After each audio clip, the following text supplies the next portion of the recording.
नमस्कार, GNT special में आप सभी का बहुत बहुत स्वागत है। मैं हूं आपके साथ शगुफ्ता साहिल देव। जीएनटी स्पेशल में आज बात पराक्रम के उस पर्व की करेंगे जो आज ओडिशा के पुरी में मनाया जा रहा है, सेलिब्रेट किया जा रहा है। दरअसल पुरी के इस उत्सव का कनेक्शन आधी सदी पुराने उस अध्याय से है जब भारत की सशस्त्र सेनाओं ने अपने शौर्य की स्याही से दुनिया के नक्शे पर एक नई लकीर खींच दी थी। ठीक 53 साल पहले आज के दिन भारत की नौसेना ने पाकिस्तान के दम का दमन कुछ इस तरह किया था कि दुनिया के नक्शे पर एक नया मुल्क तामीर होने की राह खुल गई थी। और इस जीत में बेहद बड़ी भूमिका निभाई थी भारत की नौसेना ने। 1971 की जंग में नौसेना ने पाकिस्तान के नापाक इरादों को समंदर की गहराइयों में दफन कर दिया था। तब से लेकर आज तक 4 दिसंबर को नौसेना हर साल समंदर में भारतीय शौर्य का पर्व मनाती है। इस खास मौके पर भारतीय नौसेना अपने शौर्य, अपनी ताकत और रणकौशल का अद्भुत प्रदर्शन करती है। इस अमिट दास्तान से जुड़ी ये 3 खास तस्वीरें इस वक्त आपके टीवी स्क्रीन पर हैं। आप देख रहे हैं भारतीय नौसेना के गौरवशाली अतीत, उज्जवल वर्तमान और शानदार भविष्य की ये तस्वीर। एक तस्वीर वो जो आधी सदी पहले 1971 में दुनिया ने देखी। नौसेना के पराक्रम की दूसरी तस्वीर जो आज पुरी के तट पर सजीव हुई। और तीसरी तस्वीर वो जिसकी इबारत हर दिन इंडियन नेवी लगातार लिख रही है, भविष्य के लिए खुद को तैयार करके।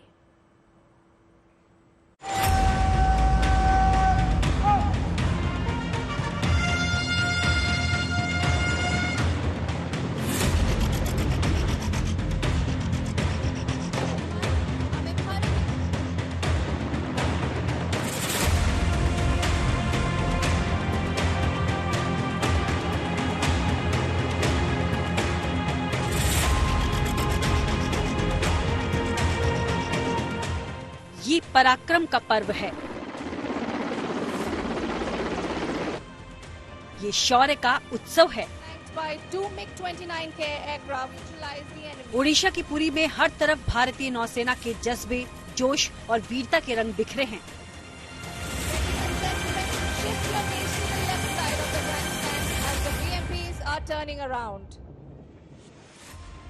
तिरपनवे नौसेना दिवस के शुभ अवसर पर भारत के जल प्रहरियों का जोश आसमान और सागर को एक कर रहा है। 4 दिसंबर की तारीख पिछले 53 सालों से भारतीय नौसेना के शौर्य और पराक्रम की गवाह रही है।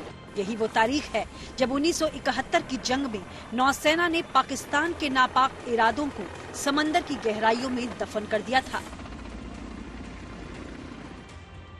भारत की जीत के उन स्वर्णिम पलों को लाने में भारतीय नौसेना के पराक्रम की बेहद बड़ी भूमिका थी। यही वजह है कि तब से लेकर आज तक हर साल 4 दिसंबर को नौसेना समंदर में पराक्रम का पर्व मनाती है। आज का नेवी डे सेलिब्रेशन इसलिए भी खास है क्योंकि ये पहला मौका है जब शौर्य का ये उत्सव भारत के पूर्वी तट पर मनाया गया, जहां सशस्त्र सेनाओं की सर्वोच्च कमांडर राष्ट्रपति द्रौपदी मुर्मू की मौजूदगी में भारतीय नौसेना ने अपनी ताकत और रणकौशल का अद्भुत प्रदर्शन किया। नौसेना दिवस के अवसर पर हर साल भारतीय नौसेना के जहाज, पनडुब्बी, विमान और विशेष बल अपने रणकौशल का परिचय देते हैं। इस दौरान लोगों को नौसेना के मल्टी डोमेन ऑपरेशन के अलग अलग पहलुओं को देखने का मौका मिलता है और नौसेना के बारे में उनकी जानकारी बढ़ती है। इस बार भी नेवी डे सेलिब्रेशन में 15 युद्धपोत, 37 विमान और पनडुब्बियों के और कई मरीन कमांडोज ने भाग लिया।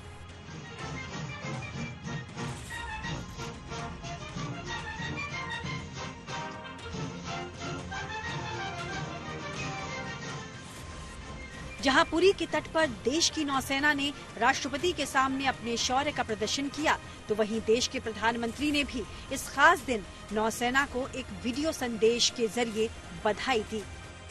आपके लिए ही कहा गया है, चलो नई मिसाल हो, बढ़ो नया कमाल हो, झुको नहीं, रुको नहीं, बढ़े चलो, बड़े चलो। और आपकी ये हुंकार हर भारतवासी को जोश से भर रही है। मैं नौसेना परिवार के सभी सदस्यों को नेवी डे पर विशेष रूप से बधाई देता हूं। इस खास मौके पर गर्व से अभिभूत देश भारत की जल सीमा के प्रहरियों को नमन कर रहा है। पुरी से मंजीत नेगी के साथ bureau report, good news today. Landing करते हुए देखा, जोरदार तालियों से इनका अभिनंदन करें। देखिए, 1971 में भारतीय नौसेना के चीफ रहे एडमिरल एस.एम. नंदा ने अपनी आत्मकथा the man who bombed Karachi में एक किस्से का जिक्र किया है। 1971 में भारत पाकिस्तान लड़ाई शुरू होने से 2 महीने पहले अक्टूबर 1971 में एडमिरल नंदा प्रधानमंत्री इंदिरा गांधी से मिलने गए थे। नौसेना की तैयारियों के बारे में बताने के बाद उन्होंने इंदिरा गांधी से पूछा, अगर नौसेना कराची पर हमला करे तो क्या इससे सरकार को राजनीतिक रूप से कोई आपत्ति हो सकती है क्या? इंदिरा गांधी ने हां या ना कहने के बजाय सवाल पूछा, आप ऐसा पूछ क्यों रहे हैं? एडमिरल नंदा ने जवाब दिया, 1965 में नौसेना से खास तौर से कहा गया था कि वो भारत में समुद्री सीमा से बाहर कोई कार्रवाई ना करे, जिससे उनके सामने कई परेशानियां उठ खड़ी हुई थीं। इंदिरा गांधी ने कुछ देर सोचा और कहा, well admiral, if there is a war there is a war, यानी अगर युद्ध होना है तो युद्ध होना है। एडमिरल नंदा ने उन्हें धन्यवाद दिया और कहा, मैडम, मुझे मेरा जवाब मिल गया। और इस घटना के 2 महीने बाद नौसेना के इस जवाब की गूंज पाकिस्तान को आने वाले कई सालों तक सुनाई देती रही।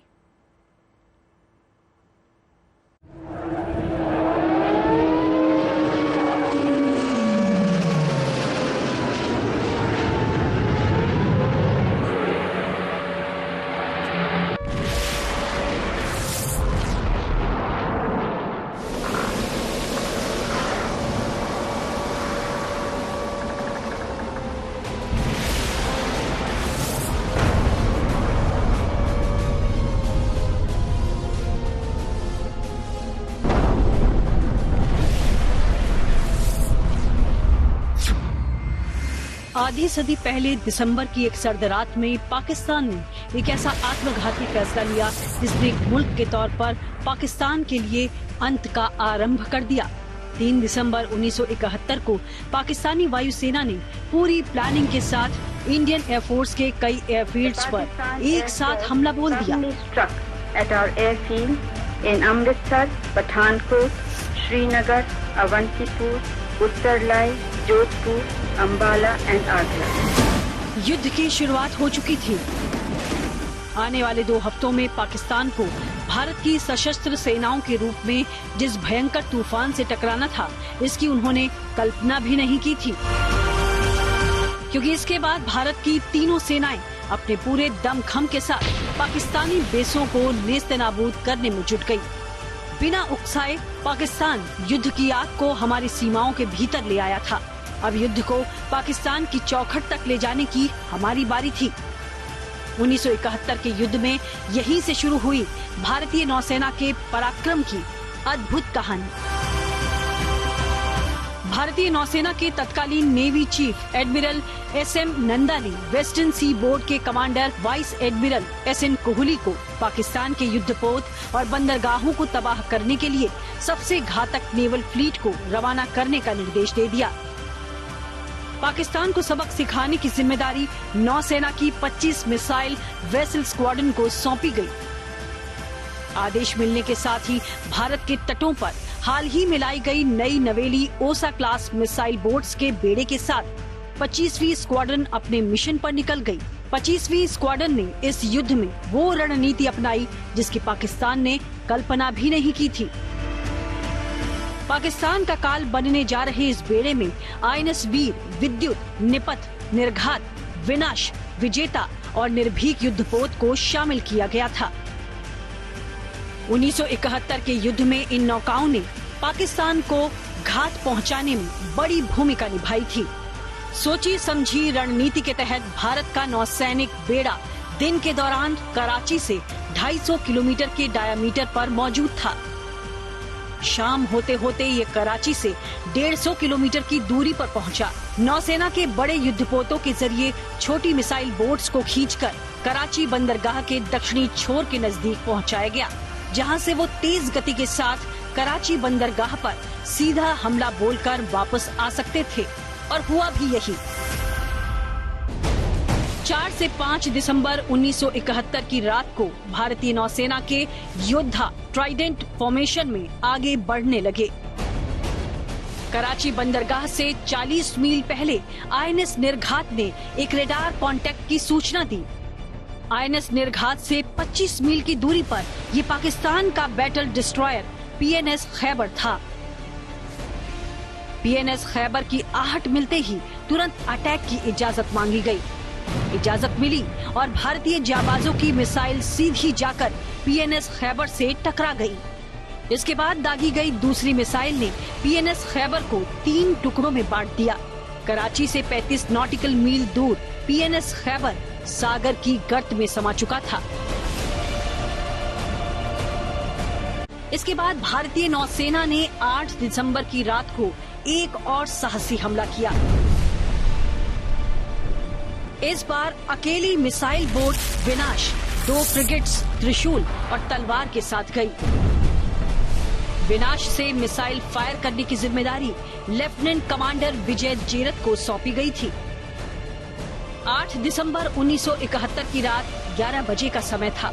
कमांडिंग ऑफिसर विजय जेरत के नेतृत्व में 30 नौसैनिक कराची पर दूसरा हमला करने की तैयारी कर रहे थे। लेफ्टिनेंट कमांडर विजय जेरत ने रेडार की तरफ देखा। एक पोत धीरे धीरे कराची बंदरगाह से निकल रहा था। जब वो पोत की पोजीशन देख ही रहे थे कि उनकी नजर कीमारी तेल डिपो की तरफ गई।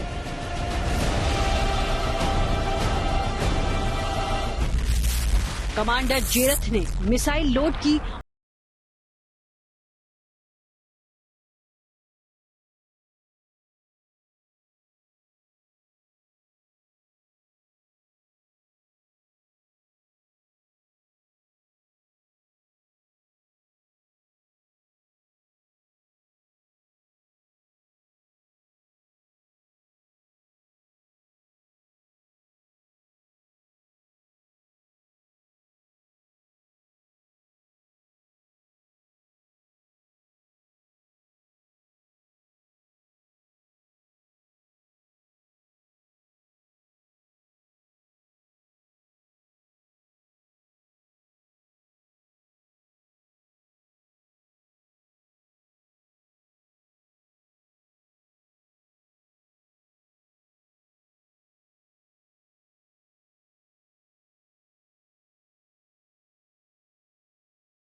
और स्वर्णिम इतिहास के बाद बात उज्जवल भविष्य की। आने वाले 10 सालों में नौसेना की ताकत में कई गुना बढ़ोतरी होगी, क्योंकि आने वाले सालों में नौसेना को 31 युद्धपोत और सबमरीन मिलने वाली है। यही नहीं, राफेल एम की डील पर भी तेजी के साथ काम किया जा रहा है। अब इसको यूं समझिए कि भविष्य चुनौतियों से निपटने के लिए नौसेना की तैयारी बेहद दमदार है।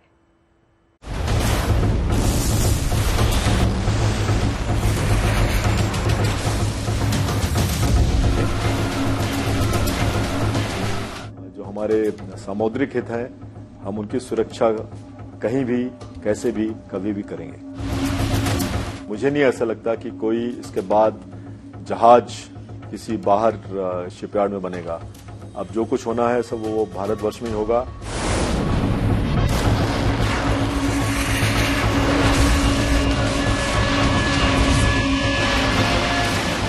दुश्मन में खौफ का दूसरा नाम है भारतीय नौसेना।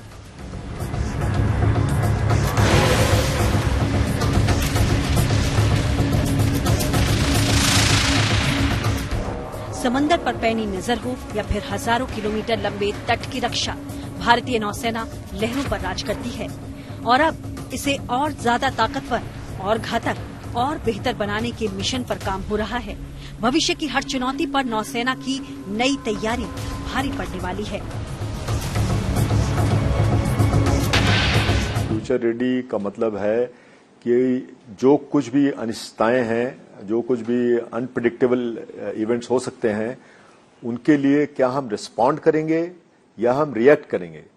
तो हम ऐसी नौसेना बनाना चाहते हैं कि जो हरदम तैयार रहे रिस्पॉन्ड करने के लिए, चाहे वो नेचुरल कैलेमिटीज हो, चाहे कोई ऐसी नई टेक्नोलॉजी हमारे एडवर्सरी के पास आ गई हो, और उसको हम किस तरह से ओवरकम करेंगे टू इंश्योर दैट कि हमारे जो नेशनल मैरीटाइम इंटरेस्ट हैं वो कभी भी उन पे आंच ना आने पाए।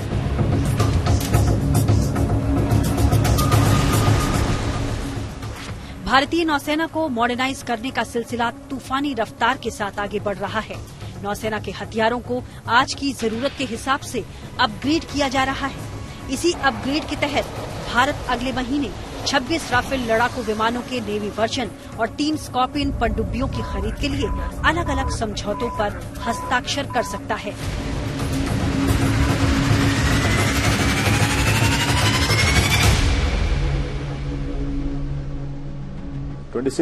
रफाल एम एयरक्राफ्ट ये इंटर गवर्नमेंट एग्रीमेंट के द्वारा इंडक्ट किए जा रहे हैं और बहुत ही एडवांस स्टेज पे हैं।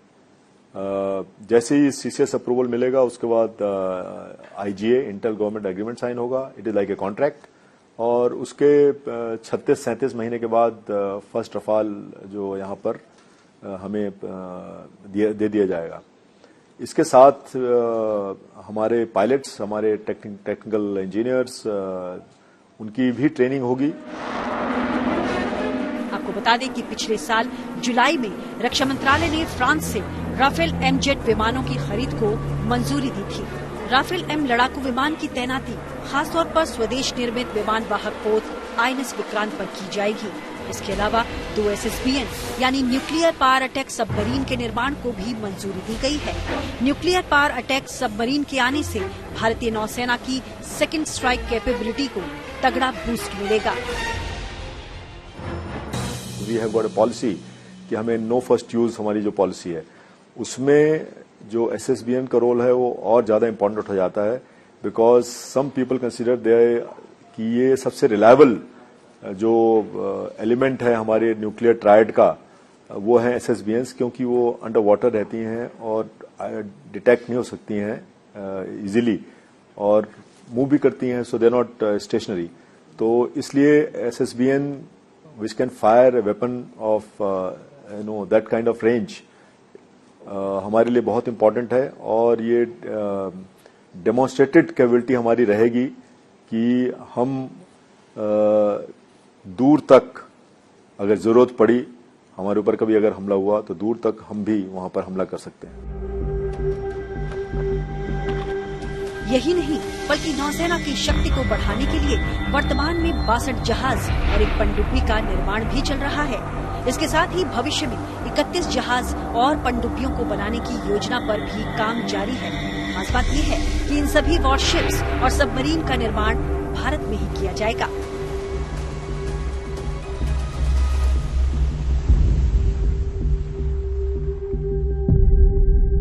मुझे नहीं ऐसा लगता कि कोई इसके बाद कोई जहाज किसी बाहर शिपयार्ड में बनेगा। अब जो कुछ होना है सब वो भारतवर्ष में ही होगा। और आपको पता ही है कि अभी 63 ships and submarines, in effect 62 ships and 1 submarine are under construction, चाहे वो DPSUs हों, PSUs हों, प्राइवेट शिपयार्ड्स हों।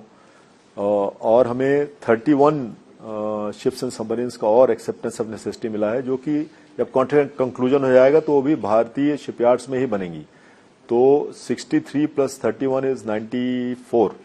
तो 94 जहाज और शिप्स एंड सबमरीन्स जो है कि हमारे शिपयार्ड्स में बनेंगे। They will create huge employment opportunities. Ship building, ये हमने नहीं बोला है, इकोनॉमिक सर्वे की रिपोर्ट है, उन्होंने बोला है कि every rupee spent on ship building has a 1.82 rupee circulation in the Indian economy. तमाम तैयारियों के बीच समुद्र में चीन और पाकिस्तान की हर हलचल पर नौसेना की कड़ी नजर है। पाकिस्तानी नौसेना को सशक्त बनाने में चीनी मदद को देखते हुए भारतीय नौसेना हर हाल में अपनी तैयारी को पुख्ता रखती है ताकि भारत की समुद्री सीमा की संप्रभुता, उसके हितों को कोई आंच न आ सके।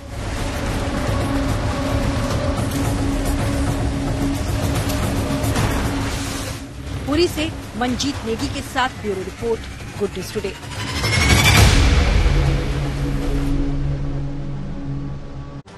और चलिए JNT स्पेशल की आज की इस खास पेशकश में मेरे यहाँ गुफ्ता के साथ फिलहाल के लिए इतना ही, लेकिन देश और दुनिया की तमाम अच्छी खबरों के लिए आप देखते रहिए JNT।